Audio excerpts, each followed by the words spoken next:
Assalamualaikum warahmatullahi wabarakatuh. Ketemu lagi ya dengan Bapak Ferry Chandra. Kita akan memasuki kelas 11 IPA. Sekarang kita akan belajar tentang fluida. Ya, fluida. Apa sih fluida?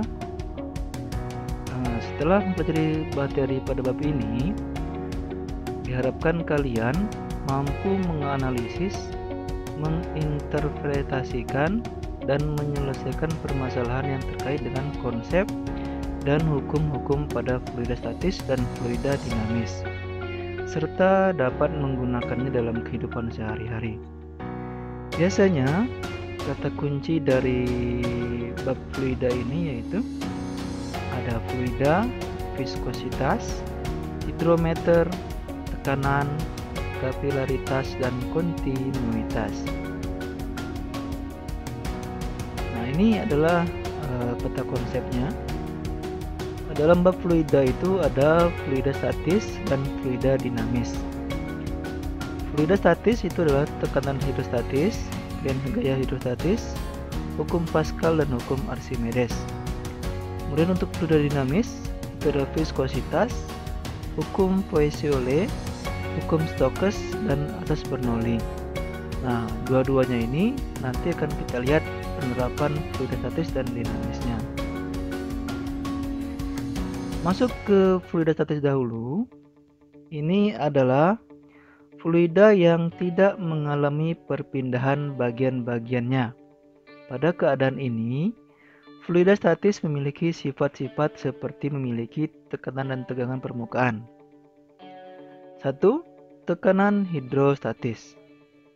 Tekanan dalam fisika didefinisikan sebagai gaya yang bekerja pada suatu bidang persatuan luas bidang tersebut. Bidang atau permukaan yang dikenai gaya disebut bidang tekan. Sedangkan gaya yang diberikan pada bidang tekanan disebut gaya tekan. Satuan internasional atau SI, tekanan adalah Pascal atau PA. Satuan ini dinamai sesuai dengan nama ilmuwan Prancis, yaitu Blaise Pascal. Kemudian secara matematis, tekanan dapat dinyatakan dalam persamaan berikut. P sama dengan F per A. Dengan P adalah tekanan, satuannya PA. Kemudian F gaya tekan, satuannya Newton. Kemudian A luas bidang tekan, satuannya adalah meter kuadrat. Kemudian beberapa lapisan, setiap lapisan memberi tekanan pada lapisan di bawahnya, sehingga lapisan bawah akan mendapatkan tekanan paling besar, karena lapisan atas hanya mendapat tekanan dari udara atau atmosfer. Maka tekanan pada permukaan zat cair sama dengan tekanan atmosfer. Maka kita sebut pH sama dengan F per A, maka W sama dengan A, jadi F itu sama dengan W juga ya. Sedangkan W itu adalah M dikali G per A. Kemudian karena M itu rho dikali V, maka pH sama dengan rho dikali V dikali G per A. Kemudian kita ketahui bahwa volume merupakan hasil perkalian luas alas dengan tinggi. Oleh karena itu, persamaan di atas dapat ditulis sebagai berikut. pH sama dengan rho kali G kali A kali H per A. Nah, volume tadi jadi GH atau AH ya. Maka A-nya bisa kita hapus atau coret, kita bagi. Maka didapatlah rho dikali G dikali H. Maka untuk tekanan hidrostatisnya adalah rho dikali G dikali H. Dan untuk jumlah tekanan udara luar dan tekanan hidrostatis ini adalah P total, yaitu PO plus PH. Untuk keterangannya, pH adalah tekanan yang dialami zat cair atau tekanan hidrostatis, satuannya PA. Kemudian PO tekanan udara luar, satuannya PA. Rho massa jenis zat cair, satuannya adalah kilogram per meter pangkat 3. Sedangkan G percepatan gravitasi bumi meter per sekon kuadrat. Kemudian untuk H kedalaman atau tinggi titik ukur dari permukaan, satuannya adalah M. Contoh soal. Seorang penyelam mampu berada pada kedalaman 40 meter di bawah permukaan laut.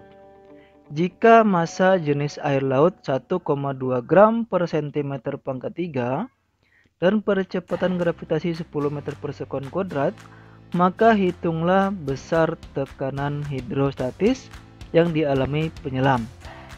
Diketahui H-nya sama dengan 40 meter, Rho massa jenis ya 1,2 gram per cm pangkat 3 atau 1200 kg per meter pangkat 3. Ini dirubah dari gram ke kilogram, dari cm pangkat 3 ke meter pangkat 3. Kemudian G sama dengan meter per sekon kuadrat. Ditanyakan pH atau tekanan hidrostatis. Untuk tekanan hidrostatis, itu rumusnya adalah Rho kali G kali H, maka 1200 kali 10 kali 40. Maka hasilnya adalah 4,8 kali 10 pangkat 5. Nah, tadi hasil perkalian kemudian dijadikan perpangkatan, maka 10 pangkat 5 PA atau Pascal. Contoh kedua, sebuah pipa berbentuk pipa U berisi air dan minyak. Tinggi kolam minyak 20 cm dan tinggi kolam air 10 cm. Jika massa jenis air 1000 kg per meter pangkat 3, maka hitunglah massa jenis minyak. Diketahui H minyak sama dengan 20 cm, ini dirubah ke meter, maka 0,2 meter. H air 10 cm sama dengan 0,1 meter. Kemudian Rho air 1000 kg per meter pangkat 3. Ditanyakan berapakah Rho minyak. Nah, ini perbandingan ya. Oke, P minyak sama dengan P air. Maka kita dapat Rho minyak kali G kali H minyak sama dengan Rho air kali G kali H air. Nah, G-nya tadi karena sama ya, di tempat pengumpulannya sama, maka kita bisa hilangkan. Tinggal Rho minyak kali H minyak sama dengan Rho air kali H air. Rho minyak kali 0,2 sama dengan 1000 kali 0,1. Maka Rho minyaknya adalah 100 per 0,2, yaitu sama dengan 500 kg per meter pangkat 3.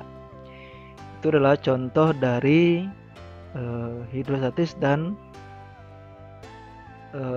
massa jenis air dan minyak. Dan 2, hukum Pascal.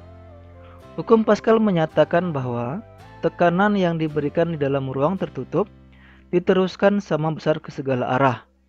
Berdasarkan hukum ini, diperoleh prinsip bahwa dengan gaya yang kecil dapat menghasilkan suatu gaya yang lebih besar. Sistem kerja rem hidrolik di atas atau yang kita sering di cucian steam ya, merupakan salah satu contoh pengaplikasian hukum Pascal. Selain itu, hukum Pascal juga dapat dijumpai pada sistem alat pengangkat air, alat pengepres, dongkar hidrolik, dan drum hidrolik. Kemudian ini adalah prinsip kerjanya ya, ini dongkrak hidroliknya yang sering digunakan pada steam itu. Apabila penghisap 1 yang kecil ya, ditekan dengan gaya F1, maka zat cair menekan ke atas dengan gaya PA1. Tekanan ini akan diteruskan ke penghisap 2 yang lebih besar.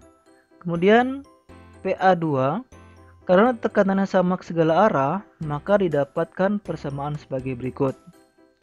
Nah, ini F1 dengan F2 tadi. Kemudian P1 sama dengan P2. Karena F1 itu ada luas penampang, maka dia A1. Kemudian F2 juga ada luas penampang, maka A2. F1 per A1 sama dengan F2 per A2. Nah, untuk mencari F1 tinggal kita pindah ruaskan A1. Maka F1 sama dengan A1 per A2 dikali F2. Nah, begitu pun seterusnya. Untuk F2, maka A2 per A1 kali F1. Sedangkan untuk A2 sama dengan F2 per F1 kali A1, ya, begitu pun seterusnya. Kemudian jika penampang pengisap dongkrak hidrolik berbentuk silinder dengan diameter tertentu, maka persamaan di atas dapat pula dinyatakan sebagai berikut. Karena A1 sama dengan Pi diameter 1 per 4 dan A2 Pi diameter 2 kuadrat pangkat 4 per 4, maka F1 sama dengan A1 per A2 kali F2, yaitu juga sama dinyatakan dengan D1 per D2 kuadrat kali F2. Nah, dengan keterangan gaya F1 gaya pada piston pertama, ya, yang kecil, kemudian F2 gaya pada piston kedua, ini yang besar, A1 luas penampang piston pertama, A2 luas penampang piston kedua, D1 diameter piston pertama, D2 diameter piston kedua. Oke, cukup sampai situ. Saya akhiri. Assalamualaikum warahmatullahi wabarakatuh.